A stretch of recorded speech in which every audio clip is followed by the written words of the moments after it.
Welcome, residents of Buffalo, Minnesota. This is a deep dive focus really squarely on your city's finances. Right. We know city budgets, they can feel, well, overwhelming, like reading a foreign language sometimes. Absolutely. But today, we're going to try and break down what's really important. How are the city's spending decisions actually hitting your property taxes? Yeah, and specifically, we need to look hard at that proposal, the one to spend, what is it, $7 to $9 million. Hmm.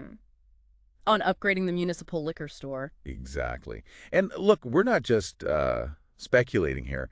We've been digging into the actual financial records for Buffalo, Right. Public records. public records. And to give some, crucial context, we've also pulled the numbers from two neighboring cities, right here in Wright County. Okay, who are we looking at? Monticello, that's pronounced Monticello, and St. Michael. Got it. Monticello and St. Michael. Our goal is pretty simple, really. Just follow the data, follow the money, and understand the financial reality Buffalo is facing right now. And those numbers, well, they lead us to some really fundamental questions. Questions that impact every single homeowner in Buffalo. Like, are you paying more in city property taxes than folks over in Monticello or St. Michael? A key question. And if you are, what's driving that difference? I mean, Buffalo's carrying some serious debt, right? Over $70 million, reportedly. It's a big number. So does spending millions, potentially $9 million, on a liquor store, does that actually make financial sense at this moment? Especially when, as you said, a big chunk of your taxes is already going just to pay off old debt. Exactly. So yeah, let's really dig into this. Okay, so let's start with the big picture. Buffalo's overall financial landscape, what we see looking back over the last, say, 3 to 5 years, is that the city's revenue, it's generally been trending upwards. Okay, more money coming in. Why? Well, a key driver behind that increase has been property tax levy hikes. They've been raising the levy. Right. And where does that money go? Let's talk about the general fund. That's sort of the main pot, isn't it? It is. Think of it as the engine room for city services. It pays for police, fire department, parks, the core stuff. And that fund was $13.4 million budget back in 2023. Correct. And there was a proposed increase, a pretty big one, almost 10%, 9.9% for 2024. Why such a jump? Well, the city cited rising costs. Things like street improvements, just general operational expenses needing more funding. Okay. And what's really striking is that over half, more than 50% of Buffalo's entire property tax levy goes straight into that general fund. It's a huge slice. So yeah, when you get your property tax bill, a big chunk is directly funding those core city services. So where else does the city get its income besides property taxes? Well, property taxes are definitely the biggest piece of the pie, around 55%. But Buffalo, it has some interesting, kind of unique revenue streams compared to other places. Ah, you mean the city-owned utilities? Yeah. The electric, water, Yeah. sewer, even the fiber internet. Exactly. And the two municipal liquor stores, these aren't small site operations. They're significant players financially. And the electric utility, that one actually makes money, right? I remember seeing something about a transfer. Yeah, that's right. It's profitable. And it transfers nearly $900,000 into the city budget every year. That's a pretty substantial boost. Okay, so that helps. But what about spending? Where does the money go out? Priorities seem to be public safety and infrastructure. Those consistently come up top. Makes sense. But looking at the plans for 2024, there was this proposed dramatic increase. I mean, we're talking a 2,800% jump Wow, 2,800% in what? in capital outlays. So big projects like street improvements, a new civic center. That kind of jump. It makes you wonder, doesn't it? Like maybe some maintenance got put off for a while? It certainly suggests that possibility, yeah. That some necessary upgrades might have been deferred. We also saw an expected rise, about 18% in personnel costs. And we keep coming back to it, but we can't ignore the debt. You mentioned it earlier. And the numbers really hammer home how important it is. A huge portion of Buffalo's property tax levy, what was it? Around 29% in 2023, maybe even higher. Yeah, another figure suggested it could be up near 34%. Just dedicated to paying back bonds? Servicing the debt? That's right, bond repayments. So Yeah. that's nearly a third of your tax dollars not going to current services, but paying for borrowing from the past. It really shows a pattern, doesn't it? Significant investment back then, and now current taxpayers are footing that bill, leaves less flexibility for things like, well, like a $9 million liquor store. Exactly, which brings us nicely to those municipal liquor stores. So in 2023, the two stores together, they brought in $7.17 million in sales. Okay, decent volume. Did they make a profit? They did, a net profit of about $260,000. And that profit, it can either be put back into the stores themselves or it gets transferred over to the city's general budget. Okay, 260K. That sounds like a positive contribution. Small, maybe, compared to the overall budget, but still positive. It is. But here's where it gets, well, really interesting and maybe a bit concerning if you're a Buffalo resident. The big upgrade plan. The big one. The city's proposing this major investment, somewhere between $7 and $9 million, to basically tear down and rebuild the main liquor store on Highway 55. Why? What's the official reason? Well, they say the current building is aging, the layout isn't great, parking issues, the usual things. And they want to future-proof it. I saw that term. Maybe add space for other tenants. Right. That's part of the pitch. And look, the city does point to a 2024 market study suggesting the area supports 1 or 2 stores and that the existing one needs work, either a remodel or replacement. But $7 to $9 million, given the debt we just talked about. That's the criticism. It's a substantial amount of money. And it raises serious questions. Are there maybe more pressing needs in Buffalo right now that this money could go towards? Especially if, as you hear sometimes, residents are already driving to other towns because the muni prices are higher here, using those profits to fund the city. That's a really important point. If prices are already high to subsidize the city, does investing more borrowed money into that specific business model make sense? It could be seen as a pretty speculative gamble, couldn't it? Especially compared to other needs. Okay, so let's get specific about that debt. We've thrown around the $70 million figure. Can we break that down? Yeah, estimates put the total outstanding debt somewhere between $71 and $79 million. A really wide range, but definitely significant. Okay, and most of that is general obligation bonds, GO bonds. Right, the bulk of it. Around $66.09 million in GO bonds. And those are basically loans the city takes out, backed by its promise to tax residents to pay them back. So backed by your taxes? Essentially, yes. Yeah. Now, of that $66 million, about $16.45 million is directly supported by property taxes. But a much larger chunk, $44.33 million, is tied to the revenue from those city-owned utilities we mentioned. So the utilities are supposed to pay back their share of the debt from the money they bring in. That's the idea. Plus, there's more. Another $5.18 million in specific electric revenue bonds paid back just from electricity sales. And some equipment leases, too. Okay, so add it all up. And you get Buffalo's debt per person, the per capita debt. It's roughly $3,900 per resident. $3,900. How does that stack up? Is that high? Well, spoiler alert, when we compare it to the neighbors later, yes, it's relatively high.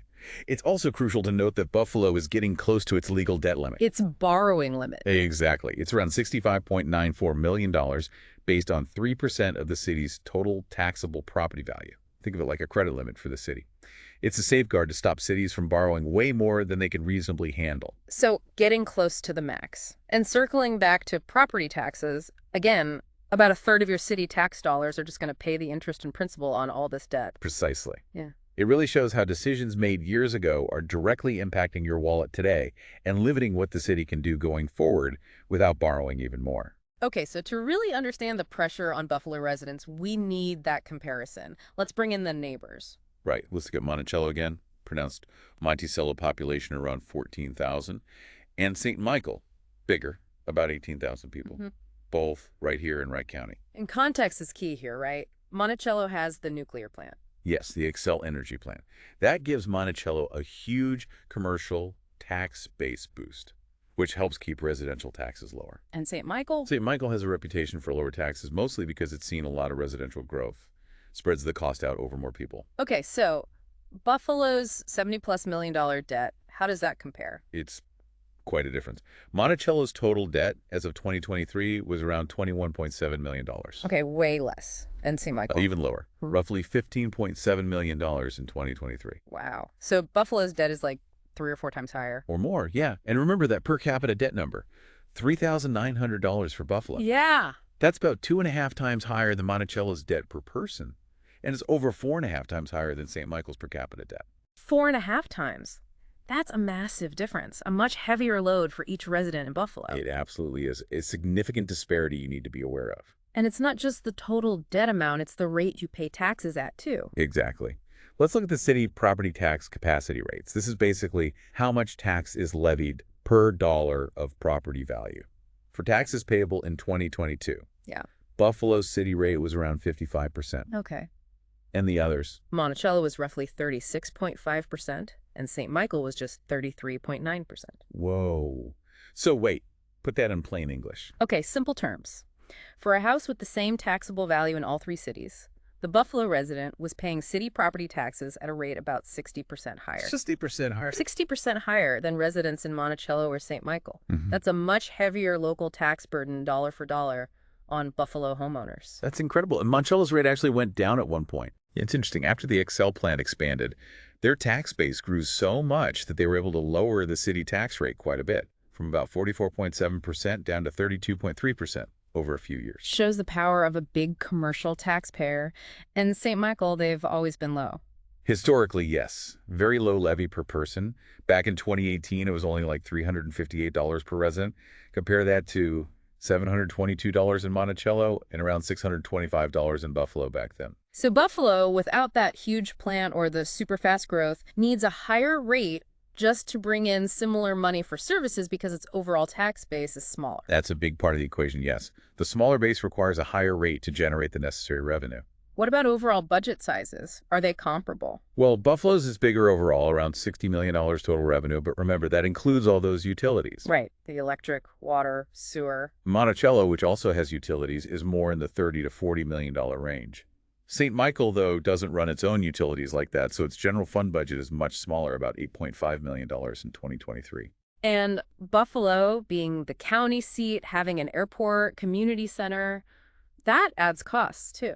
Definitely contributes to the larger overall budget size compared to St. Michael, for sure. Okay, so other cities have big projects, too, right? It's not just Buffalo considering spending money. Oh, absolutely. Monticello, for instance, is thinking about a potential $30 million public works facility. St. Michael had a big one-time legal settlement cost of $1.2 million not long ago. But spending up to $9 million on a liquor store feels different somehow, especially with that debt level we keep talking about. It does feel more like a discretionary choice, perhaps. A potentially riskier financial decision, you could argue, more like a speculative business expansion using public funds. Especially if, as we noted, some people are already voting with their feet in wallets by buying booze elsewhere due to Buffalo's prices. Right. So let's make it really concrete. That tax rate difference. Yep. What does it mean for an actual homeowner's bill? Okay, let's take a hypothetical example. Say a homestead property, same value in all three cities, valued at $500,000. Right. Based on those 2022 city tax rates we discussed, that homeowner in Buffalo, they'd pay roughly $2,750 just in city property tax. $2,750. And in Monticello? Around $1,800. Okay, almost $1,000 less. St. Michael? Even less. Approximately $1,700. Wow. Over $1,000 difference per year compared to St. Michael just on the city portion of the tax bill for the same value home. Over time, yeah, those differences really, really add up. It's a substantial financial impact for Buffalo homeowners. And that's just the city tax? What about the total bill when you add county and school taxes? Well, generally, Buffalo tends to be on the higher end there, too, compared to the Wright County average. So higher city taxes and often higher total taxes? Often, yes. For example, back in 2022, if you had a homestead in Buffalo city limits within the Buffalo School District, your total tax rate was around 127% of its net tax capacity. Okay. But similar homes, say, in the St. Michael-Albertville School District areas, were closer to 105 to 110%. So significantly lower overall rate in those areas? Generally, yes. And even if you compare, like, lakefront properties across the county, Buffalo homeowners often find themselves paying more in total property taxes. Are there other big financial things happening in Buffalo we should mention quickly? Well, there's a proposed South Shores development that might involve something called tax increment financing, or TIF. TIF. That's where future tax increases from the development pay for upfront costs. Exactly. It can spur development, but it also have long-term financial commitments and implications. And we should also remember the city's $10 million investment in its fiber optic network. Right, the internet service. Aimed at growth, I assume. Intended for growth, yes, but like any big infrastructure project, it added to the city's overall needs and, importantly, its debt load. Okay, so let's try and pull all these threads together. What's the big takeaway here? When you put all this data side by side, the picture's pretty clear. Buffalo has significantly higher debt levels and a noticeably higher city tax rate compared to its neighbors Monticello and St. Michael. And that strongly suggests, doesn't it, that the way Buffalo has managed its finances and spending is putting, well, a disproportionate burden on you, the residents. It really does seem that way. The sheer cost of servicing all that past debt is a major driver behind these higher property taxes. In essence, Buffalo residents today are paying heavily for projects and decisions made in the past. Which, as we've said, limits the city's ability to handle current needs or make new investments without hitting taxpayers even harder. Exactly. And that brings us right back full circle to that proposed $7 to $9 million liquor store upgrade. Given the high debt, given the pressure already on property taxes, you really have to question the priorities here, don't you? Is this the most prudent, the wisest use of potentially borrowed money right now? It seems like a significant financial risk, taking on potentially more debt to expand a business venture, especially one where, anecdotally at least, high prices might already be driving some customers away. It seems questionable. The data seems to show that Buffalo's spending, maybe ambitious spending, has kind of outpaced the growth of its tax base, leading directly to this heavier load on property owners. That appears to be the case. So what's the path forward? Well, it seems like prioritizing debt reduction, really carefully reevaluating future big-ticket projects like the liquor store, and finding sustainable ways to maybe broaden the tax base without just raising the levy again. Those look like crucial steps. Steps needed to get Buffalo's finances onto more solid ground, and maybe provide some relief to taxpayers. For long-term financial health, yes. And look, transparency and budgeting, showing the numbers, that's a good start. The city does that. But it's not enough on its own. No. The financial realities we've laid out suggest that some genuinely difficult decisions are probably needed to rebalance the books and ease that tax burden. So for you listening in Buffalo, the fundamental question really becomes, is the current level of city spending, the current level of debt, truly serving your best interests? Especially when you look next door to Monticello and St. Michael. Yeah, what specific pointed questions should you be asking your city officials about these financial decisions? About the wisdom of spending millions on a liquor store right now? That's really the core of what we wanted to unpack today. Buffalo residents are facing a higher property tax burden compared to nearby cities. That seems clear from the numbers. And that proposed multi-million-dollar liquor store investment, it definitely throws the city's spending priorities into sharp focus. So we'd really encourage you, if you live in Buffalo, engage with this information. Take a look at the city's financial documents yourself. They're publicly available.